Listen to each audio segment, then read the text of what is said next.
Hello friends, Montu science king YouTube channel पर एक बार फिर से आप सभी का हार्दिक स्वागत है, अभिनंदन है, वेलकम है। मैं Montu Verma.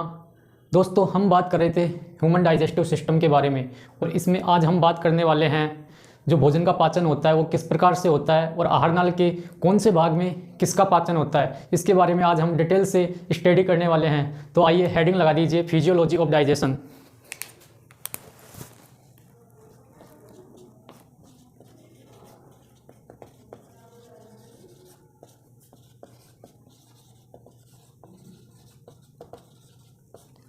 Physiology of digestion यानी कि पाचन की कार्यविधि।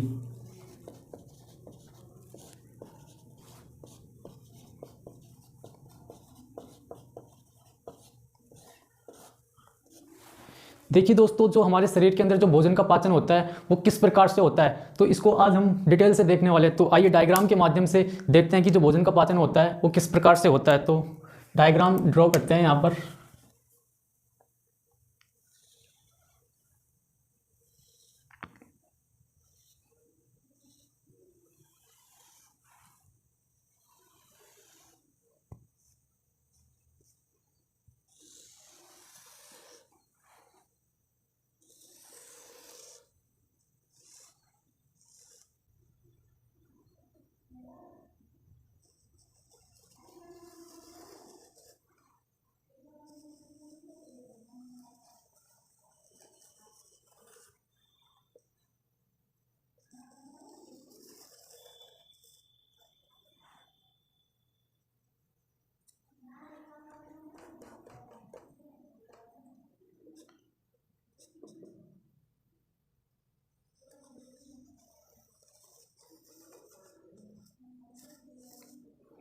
देखिए, कुछ इस प्रकार से अपना ये पाचन तंत्र का चित्र होता है। इसमें ये जो होती है छोटी आंत होती है।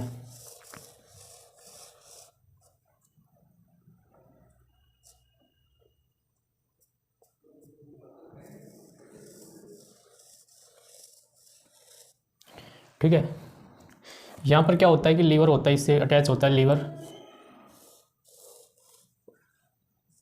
ये पित्ताशय होता है यहाँ पर, जबकि यहाँ पर क्या होता है कि एक अग्नाशय होता है। ये जो होती है मुख गुहा होती है। ये जो होती है दोस्तों मुख गुहा होती है, इसके अंदर दांत, जीभ व सैलाइवरी ग्लैंड्स पाई जाती हैं। जबकि ये जो होती है ग्रसनी होती है, जिसे फेरिंक्स भी कहते हैं। जबकि ये जो होती है ग्रेसिका होती है। ग्रेसिका यानी कि ईसोफेगस।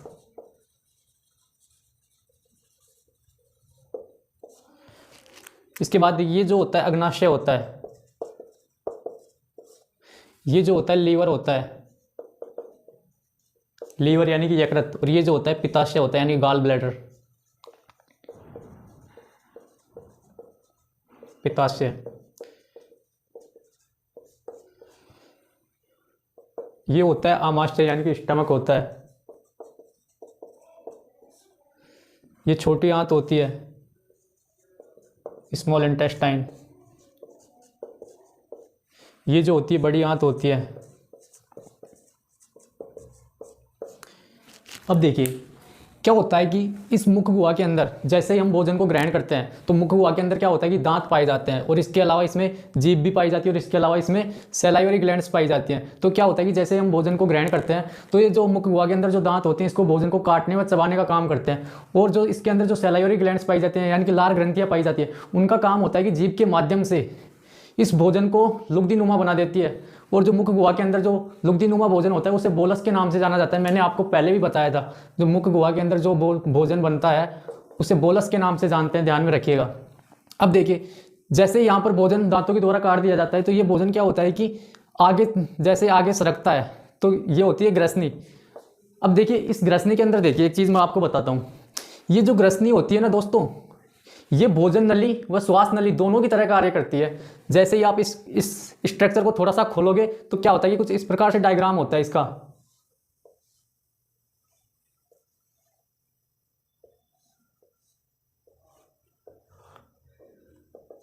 कुछ इस प्रकार से डायग्राम होता है ये जो ग्रसनी होती है। तो देखिए यहां पर क्या होता है कि ये तो होती है भोजन नली,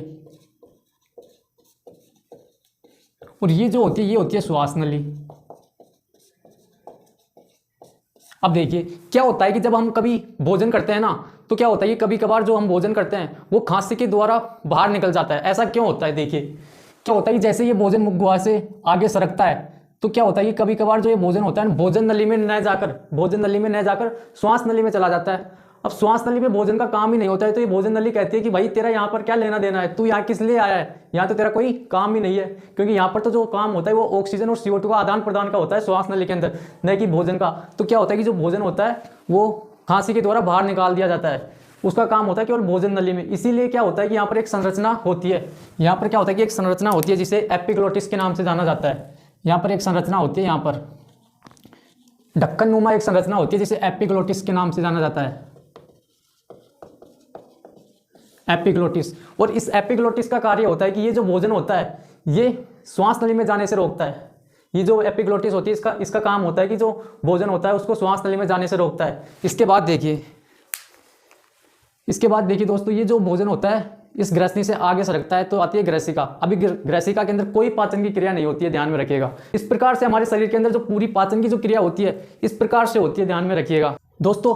अब हम बात करेंगे कि हमने पढ़ा था कि जो पाचन की क्रिया होती है एक फिजियोकेमिकल प्रोसेस होती है। तो देखिए जो फिजिकल प्रोसेस होती है कैसे होती है, देखिए तो मुख गुहा के अंदर जो पाचन की क्रिया होती है, किस किस का पाचन होता है मुख गुहा में, वो देखिए। तो लिखिए इन ओरल कैविटी, यानी कि मुख गुहा के अंदर किसका पाचन होता है। तो देखिए जो मुख गुहा होती है इसके अंदर एक फिजिकल डाइजेशन होता है,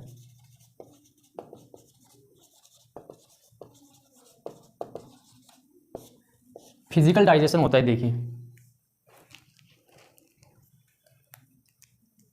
ये जो फिजिकल डाइजेशन होता है, देखिए इसमें क्या होता है, दांतों के द्वारा होता है, ये बाई टीथ। ये जो फिजिकल डाइजेशन होता है ये दांतों के द्वारा होता है, बाई टीथ। इसमें क्या होता है कि भोजन का कटिंग होती है, च्युइंगिंग होती है, और इसके अलावा क्या होती है कि मिक्सिंग होती है, यानी भोजन को काटना, भोजन को चबाना और उसको मिक्स करना, यही क्या कहलाता है, फिजिकल डाइजेशन कहलाता है। और इसी को क्या कहते हैं कि मास्टिकेशन के नाम से जानते हैं। इसी को दोस्तों मास्टिकेशन के नाम से जानते हैं इस प्रोसेस को। इसके बाद में देखिए इसके अंदर एक और होता है, मुख गुहा में हमने पहले भी पढ़ा था। देखिए जो स्टार्च होता है, ये जो स्टार्च होता है सैलाइवरी एमाइलेज की सहायता से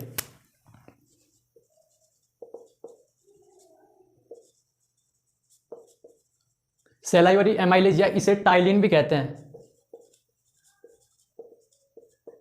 इस टाइलिन की उपस्थिति में जो स्टार्च होता है माल्टोज में चेंज हो जाता है। ये जो प्रोसेस होती है ये भी मुख गुहा के अंदर ही होती है, माल्टोज में चेंज हो जाता है। ध्यान में रखिएगा गाइज, जो ये सैलाइवरी एमाइलेज होता है इसकी सहायता से मुख गुहा के अंदर स्टार्च का केवल 30% ही पाचन हो पाता है। तो एक नोट लगा करके लिख लीजिए,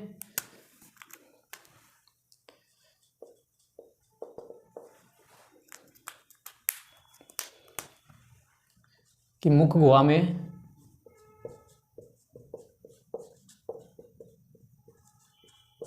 30% स्टार्च का आंशिक पाचन होता है।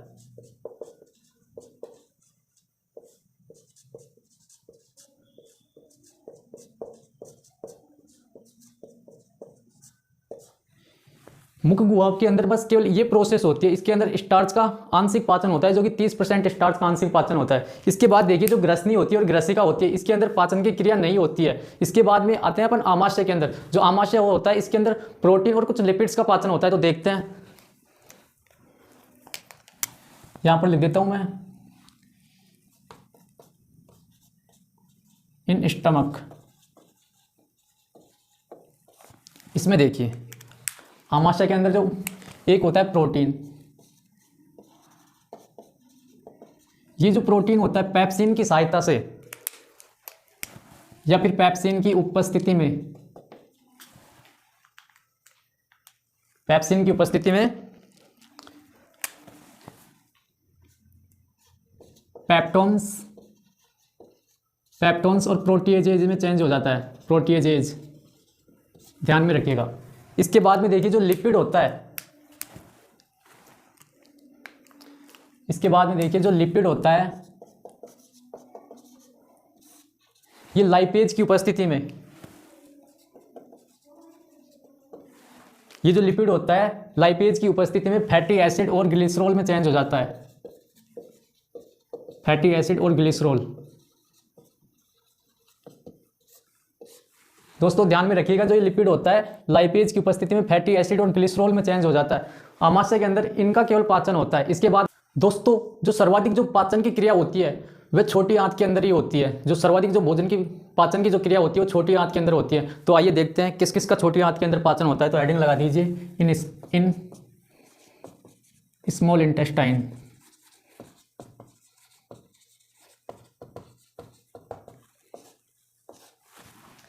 इसमें देखिए, इसमें एक नंबर देखिए स्टार्च।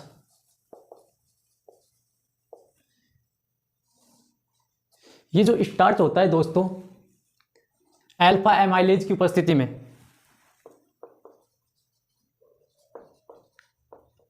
ये जो स्टार्च होता है अल्फा एमाइलेज की उपस्थिति में माल्टोज में चेंज हो जाता है।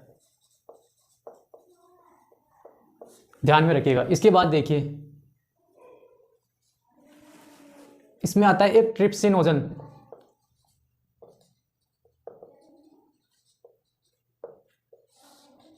ट्रिप्सिनोजन, ये जो ट्रिप्सिनोजन होता है एंटेरोकाइनेज की उपस्थिति में,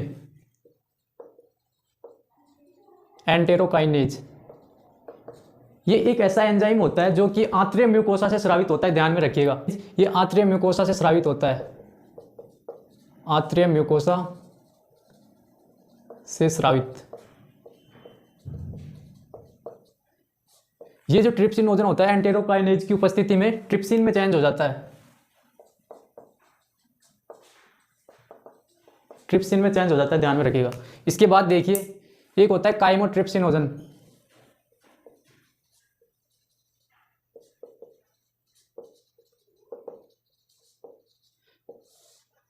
ये जो काइमोट्रिप्सिनोजन होता है ये ट्रिप्सिन की उपस्थिति में,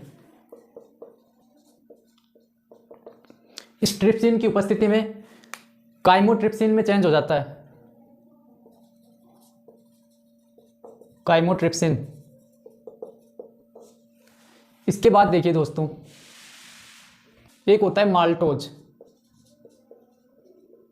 ये जो माल्टोज होता है माल्टेज की उपस्थिति में,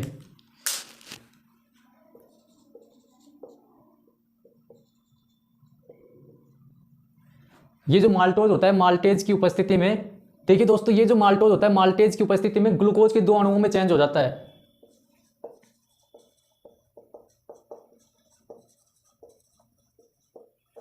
ग्लूकोज के दो अणुओं में चेंज हो जाता है। इसके बाद देखिए एक होता है लैक्टोज, इसको भी लिखिए। ये जो लैक्टोज होता है लैक्टेज की उपस्थिति में,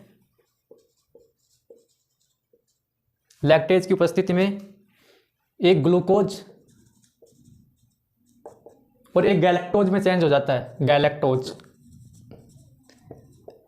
ध्यान में रखना है आपको, जो माल्टोज होता है ग्लूकोज के दो अणुओं में चेंज होता है, जबकि जो लैक्टोज होता है लैक्टेज की उपस्थिति में एक ग्लूकोज और एक गैलेक्टोज में चेंज हो जाता है। इसके बाद देखिए एक होता है सुक्रोज। इस सुक्रोज का जो डाइजेशन होता है वो देखिए दोस्तों, ये जो सुक्रोज होता है ये सुक्रेज एंजाइम की उपस्थिति में, यानी कि सुक्रेज की उपस्थिति में एक ग्लूकोज और फ्रक्टोज में चेंज हो जाता है। ये ग्लूकोज और फ्रक्टोज में चेंज होता है। इसके बाद देखिए दोस्तों एक होता है न्यूक्लियोटाइड।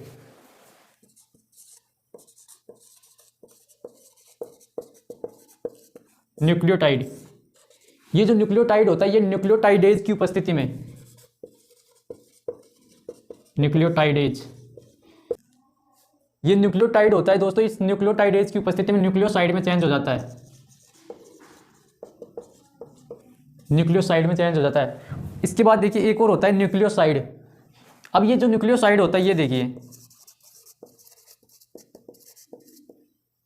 ये जो न्यूक्लियोसाइड होता है ये न्यूक्लियोसाइडेज की उपस्थिति में, न्यूक्लियोसाइडेज की उपस्थिति में नाइट्रोजन बेस और शुगर में चेंज हो जाता है, यानी कि नाइट्रोजन बेस और शुगर में चेंज हो जाता है। नाइट्रोजन बेस यानी कि नाइट्रोजन क्षारक। इस प्रकार से क्या होता है कि छोटी आंत के अंदर इन सब चीज़ों का पाचन होता है और छोटी आंत के अंदर सर्वाधिक भोजन के पाचन की क्रिया होती है। ध्यान में रखिएगा दोस्तों, जो छोटी आंत के अंदर जो सर्वाधिक भोजन की पाचन की क्रिया होती है वह छोटी आंत के डेड्यूनम यानी कि ग्रहणी भाग में होती है, जबकि जो कंप्लीट जो डाइजेशन की क्रिया होती है यानी कि पूर्णतः जो पाचन की क्रिया होती है वह जेजुनम भाग में होती है। ये आपको विशेष तौर से ध्यान में रखना है, तो नोट लगा करके लिख लीजिए। सर्वाधिक भोजन के पाचन की क्रिया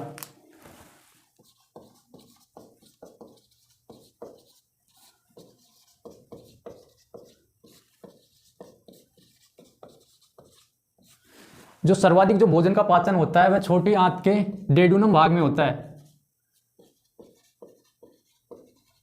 डेड्यूनम यानी कि ग्रहणी,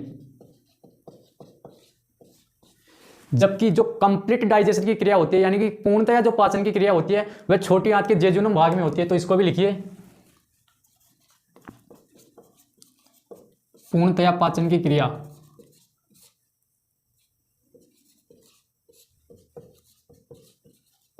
ये जो होती है छोटी आंत के जेजुनम भाग में होती है यानी कि मध्यांतर में होती है।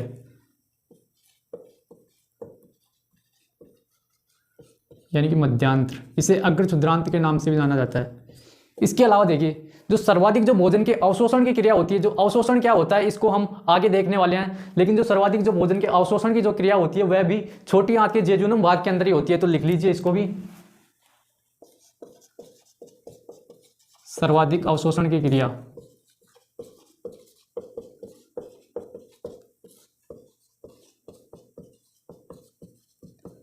ये जो अवशोषण की क्रिया होती है ये भी छोटी आंत के जेजुनम भाग में ही होती है यानी कि मध्यांतर के अंदर ही।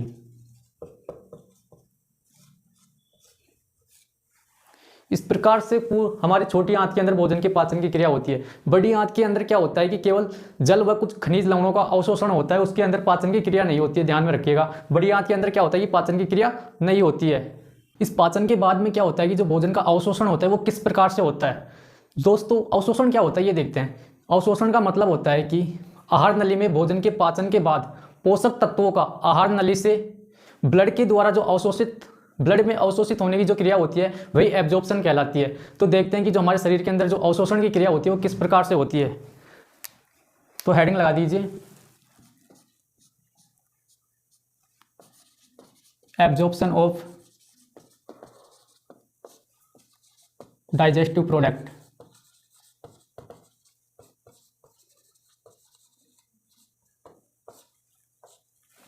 देखिए, जो अवशोषण की जो क्रिया होती है ये हमारे मुख गुहा से ही प्रारंभ हो जाती है और मुख गुहा से प्रारंभ होकर के जो बड़ी आंत का जो कोलन भाग होता है जिसे वृद्धांत्र के नाम से जाना जाता है, इस भाग के अंदर फाइनली एब्जॉर्प्शन की क्रिया होती है।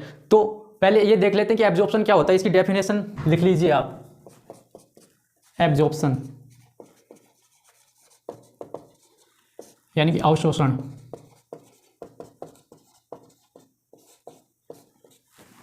तो लिखिए, देखिए, आहार नली में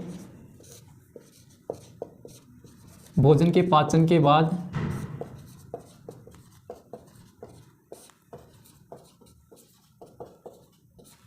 पोषक तत्वों का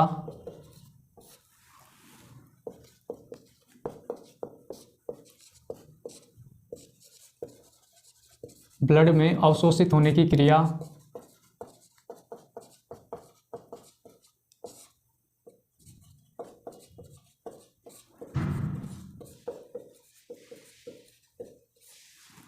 एब्जॉर्प्शन कहलाती है।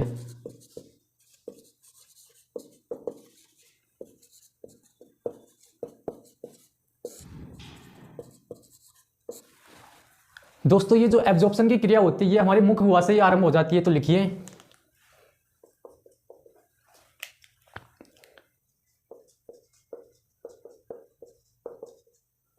अवशोषण की क्रिया प्रारंभ होती है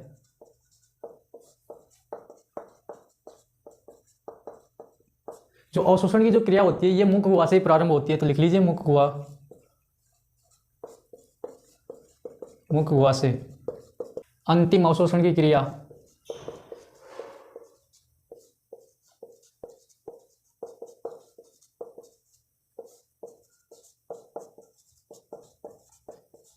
यह बड़ी आंत के कोलन भाग के द्वारा होती है। बड़ी आंत के कोलन यानी कि बृहदांत्र द्वारा।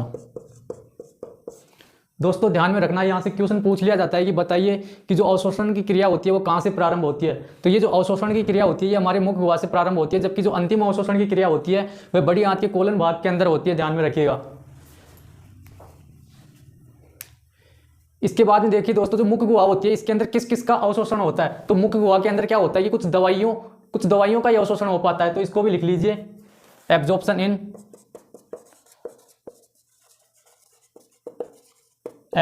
इन ओरल कैविटी यानी कि मुख गुहा। मुख गुहा के अंदर कुछ मेडिसिन्स का अवशोषण होता है। तो लिखिए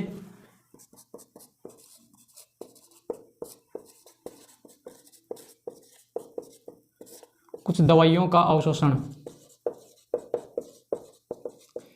इसके अलावा मुख गुहा के अंदर कुछ अल्कोहल्स का भी अवशोषण होता है। तो इसको भी लिखिए, जबकि जो कंप्लीटली जो अल्कोहल का जो अवशोषण होता है वह आमाशय के द्वारा होता है। ध्यान में रखिएगा। तो इसमें लिखिए कुछ अल्कोहल्स का अवशोषण। आमाशय के अंदर क्या होता है कि आमाशय के अंदर जो अवशोषण की क्रिया होती है उसके अंदर वाटर, साल्ट्स एवं ग्लूकोज का अवशोषण होता है। तो लिखिए एब्जॉर्प्शन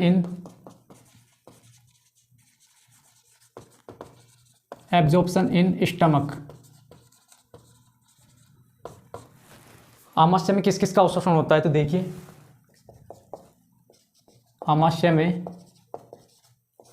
वाटर, सॉल्ट्स और ग्लूकोज का अवशोषण होता है।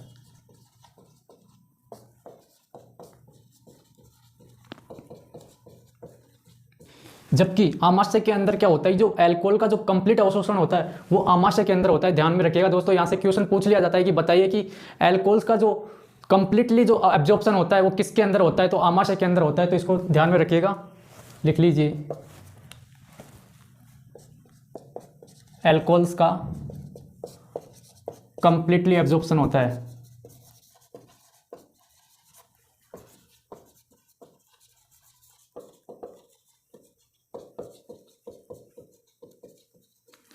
इसके बाद देखिए छोटी आंत के अंदर किस किस का एब्जॉर्प्शन होता है।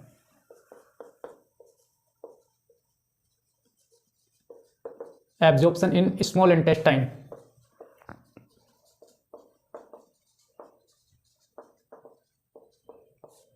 इसमें देखिए दोस्तों छोटी आंत के 3 भाग होते हैं। देखिए कौन कौन से होते हैं। एक होता है डेड्यूनम, दूसरा होता है जेजुनम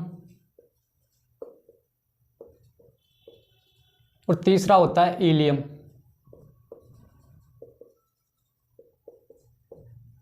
देखिए जो छोटी आंत का जो डेड्यूनम भाग होता है इसमें सर्वाधिक पाचन की क्रिया होती है, जबकि इसके अंदर जो अवशोषण होता है वो देखिए किसका होता है। तो इसके अंदर जो अवशोषण होता है वो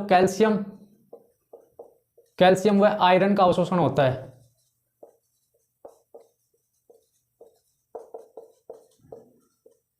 जबकि जो छोटी आंत का जो दूसरा भाग होता है जेजुनम, इसके अंदर सर्वाधिक अवशोषण की क्रिया होती है। मैंने आपको अभी पहले भी बताया था, सर्वाधिक अवशोषण की क्रिया।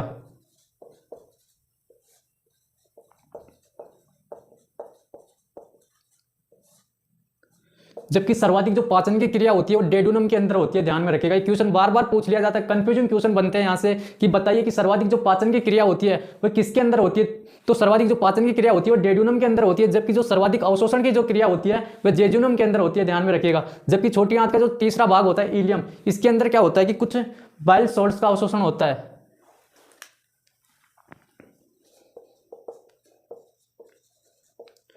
बाइल सॉल्ट्स का अवशोषण।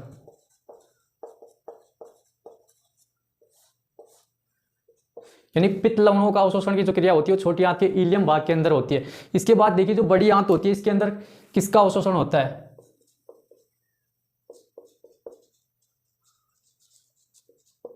Absorption in large intestine.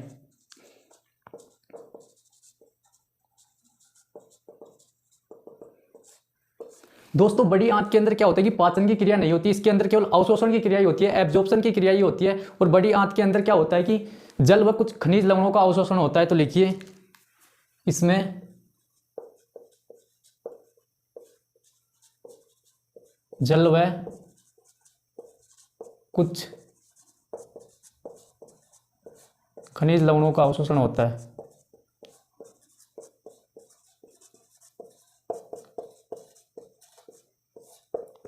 ध्यान में रखिएगा दोस्तों, बड़ी आंत के अंदर केवल जल व कुछ खनिज लवणों का अवशोषण होता है, जबकि इसके अंदर पाचन की क्रिया नहीं होती है। इसके बाद क्या होता है कि जो ये बड़ी आंत में जो भोजन होता है, इसके बाद क्या होता है कि जो बड़ी आंत का जो भोजन होता है, जो वेस्ट प्रोडक्ट होता है, वो जाकर के मलाशय यानी कि रिएक्टम में इकट्ठा हो जाता है। और रिएक्टम के बाद में क्या होता है कि जो वेस्ट प्रोडक्ट होता है, ये एनएस के द्वारा बाहर एक्सक्रीट, हमारी बॉडी से बाहर एक्सक्रीट कर दिया जाता है। इस प्रकार से क्या होता है कि पूरा जो डाइजेस्टिव सिस्टम होता है इस प्रकार से काम करता है। दोस्तों इसमें एक नोट लगा करके ऐड कीजिए। क्या होता है कि हमारे शरीर के अंदर क्या होता है कि जो फैटी एसिड और ग्लिसरॉल होते हैं, ये अविलेय होने के कारण इनका अवशोषण नहीं हो पाता है। तो लिखिए, एक होता है फैटी एसिड व ग्लिसरॉल, अविलेय होने के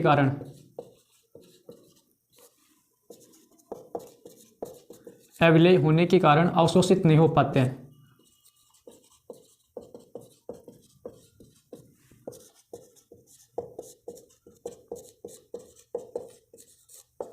एक प्रोसेस और होती है एसिमिलेशन। देखिए एसिमिलेशन क्या होता है। एसिमिलेशन का मतलब होता है स्वांगीकरण।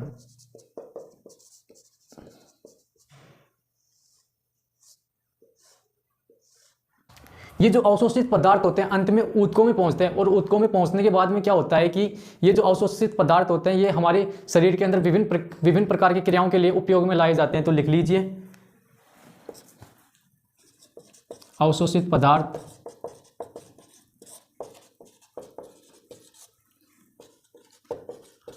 अंत में ऊतकों में पहुंचते हैं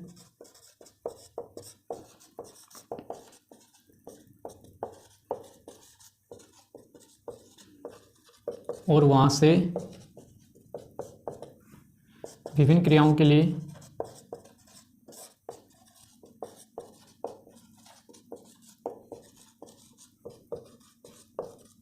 उपयोग में लाए जाते हैं।